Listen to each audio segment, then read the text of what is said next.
Hey y'all from Spindle Mountain Mercantile, I am Heather. Welcome to my YouTube channel. I am so excited to bring you today's video. I got this idea from Debi Beard of Debi's Design Diary. She's the one that makes DIY paints. Debi's social media is full of quirky, quaint ideas. She is clever and witty, and if you aren't following her, I feel a little sorry for you. So go find and follow Debi, and without further ado, let's make this thing. Watch me transform a thrifted vase into something beautiful for my home. To start, I'm adding a little bit of cornstarch to each mold. This will help the clay release when it's done being molded. I'm using Iron Orchid Designs air dry clay, and both molds are from IOD as well.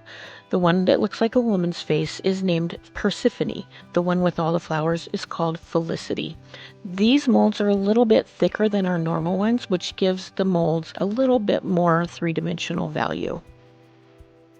IOD air dry clay is super easy to work with. It is soft and supple and smoothly fits into all the crevices.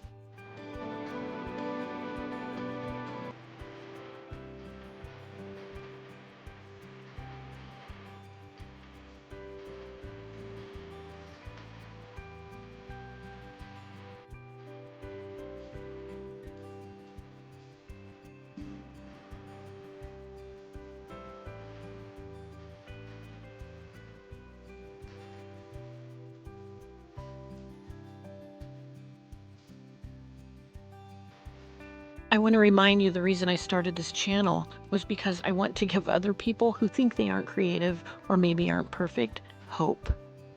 Even if you don't think you're very crafty, you guys, you are. I am told all the time how crafty I am, and inside I'm screaming, no, I'm not. You don't know what you're saying. You just don't understand.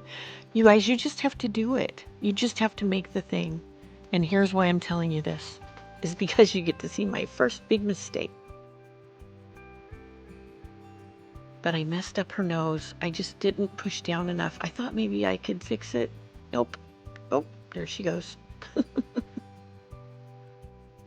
We're going to put in more cornstarch and start over. Don't feel bad. Don't get discouraged when you mess up, you guys. It's okay. So here you can see how thick the mold is and how far down my finger goes. I don't want her head to be really thick. Now the flowers, I do want those to be thick. I want to get that deep dimension.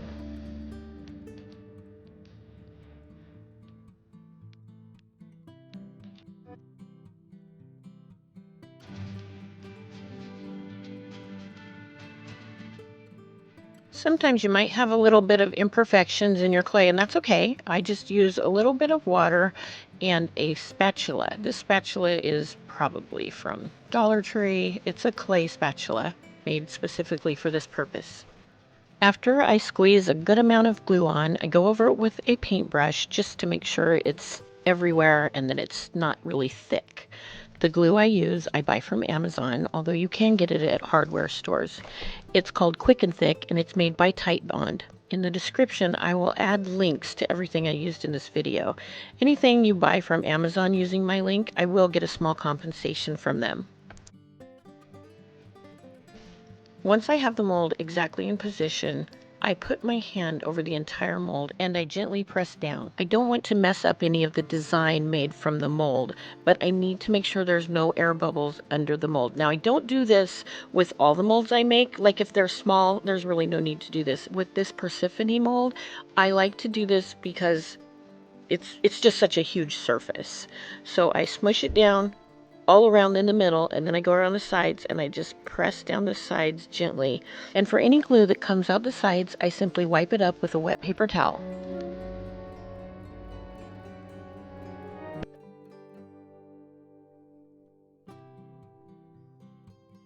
While Persephone rests, I'm going to start on my other molds. And you guys, this video is a little different than my normal. This one is soft and serene and calm. And I don't even realize poor Persephone is going through terror.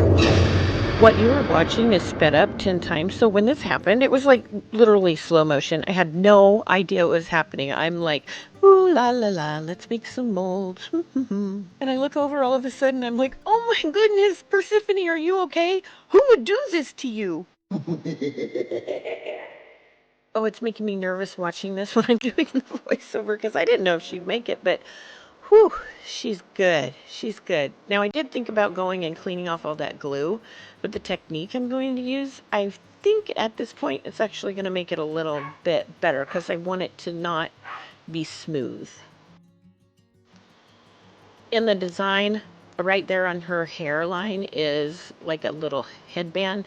So I put the tape right there because I think the tape's maybe going to dig in. I've done this before and it sometimes leaves a mark. So I tried to put it where I think the flowers are going to go across her head. And now I'm back to doing this. And here's another great mistake I made, y'all. I do not have footage from putting these flowers on the vase. I only have the footage of making the actual flowers. And I guess I was just so concerned after I almost killed Persephone that here's what I have. You ready? And that's it. That's the footage. So I used my Titebond glue to attach the roses to her hair and her shoulders. This is what it turned into. And now I'm pulling glue off of her head. And I thought, man, if I don't do Halloween, but if I did, I might have left that and painted it red. But yeah, anyway, back to being all serene and calm on this video. For the next part, I'm adding Debi's Design Diary Salvation Solution in white. This works as a primer. It's also great when you put it on something like a mahogany that you don't want to get the wood tannins through. But on glass, it helps paint adhere. I just put one layer, and I'm not worried about paintbrush marks. The look I'm going for isn't going to be smooth at all. It'll look more like cement or a natural kind of clay.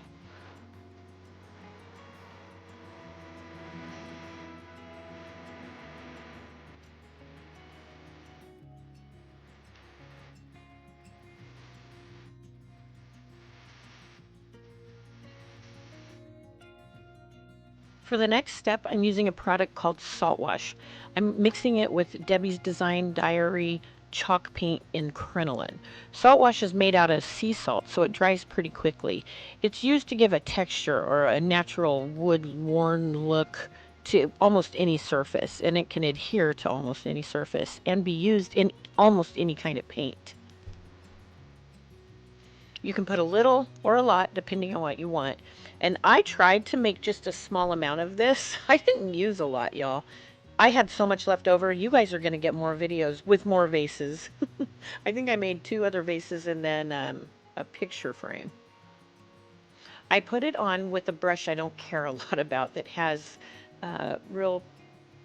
it's just an uneven surface at the tip of the brush. And I'm just kind of slapping it on there and then dabbing everywhere. I have seen people do this and sand it when they're done, and that looks cool too, but the way I did it, it didn't have a lot of points sticking up, you know what I mean? It didn't look like the 70s kind of popcorn ceiling. It looked more like the late 90s kind of popcorn ceiling when they learned that too much was too much.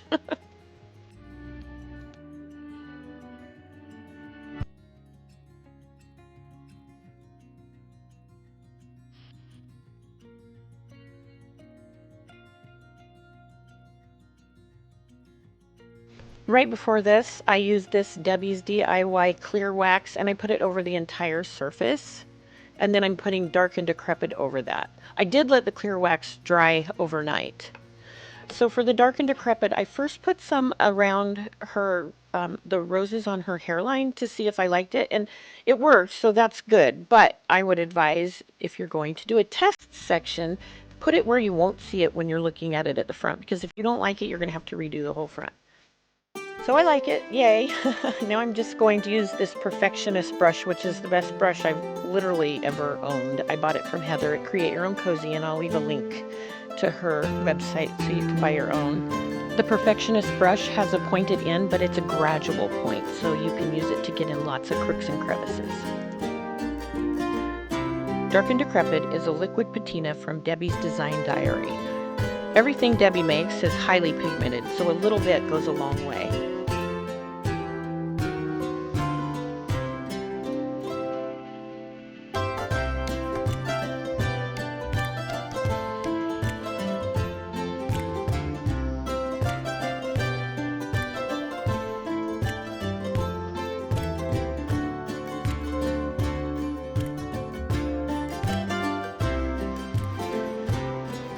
With this product, you can get a lot of different looks. If you want something darker, then don't use wax underneath it. But not using clear wax underneath it also makes it get more into the crooks and crannies, so they'll be extra dark.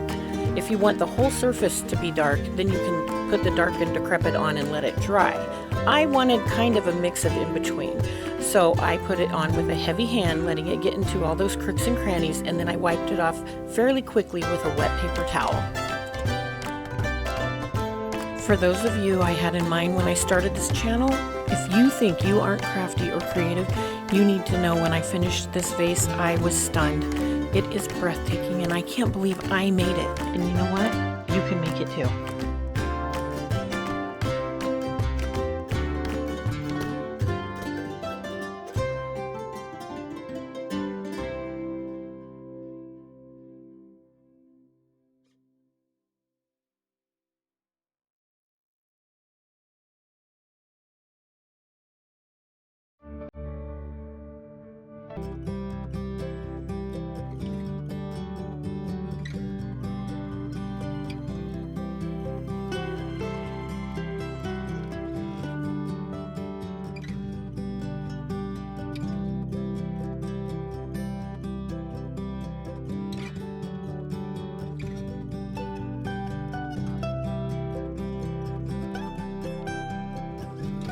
Y'all, I know that especially lately, budgets can be tight, and making something like this might not be in the picture.